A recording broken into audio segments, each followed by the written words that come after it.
Hello Facebook viewers, আজকে আমার ব্লগটা শুরু করলাম ঠাকুর পূজা ফুল তোলা দিয়ে সেরা।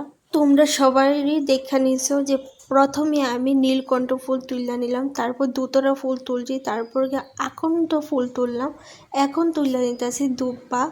তো যেহেতু আজকে হইল গিয়ে সে সোমবার, তো সব কিছু ফুল তোলার পর আমি এখানে পুজো দেওয়ার লেগে আয় পড়ছি। তো আজকে পুজো দিমু গিয়েছে বেদানা দিয়ে সেরা। তো এখন বেদানাটা ভালোভাবে কাটতে নিতেছি। তো বেদানা কাটলে কিন্তু একটা হাতের মধ্যে কষ লাগে, এটা কিন্তু আমার ভালো লাগে না, হাতগুলি অনেক কালো হয়ে থাকে।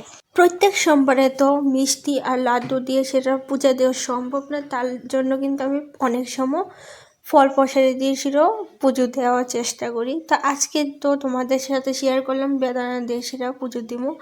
তো এখানে ভালোভাবে সব কিছু সাজানোর পর এখানে ভগবানকে সাজা নিতে আসি। তা আমার মতো কে কে প্রত্যেক সোমবারে বাবা ভোলেনাথকে পূজা দাও প্লিজ কমেন্টে জানাও, আর কে কে সোমবারে নিরামিষ খাও এটাও কমেন্টে জানাও।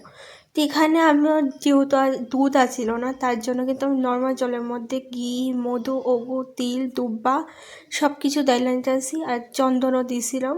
এই সব দিয়ে সেটা এখন বাবার মাথার জল ডালার লেগে পুরো রেডি করে নিয়েছি। তো এখন বাবার ধূপ ধুনু দেখাইছিলাম, বাবার মাথায় ঘি মধু ঢেলে দিতেছি। এখন বাবার মাথার জল ঢেলে দেবো, এটা আমার প্রত্যেক সোমবারের রুটিন।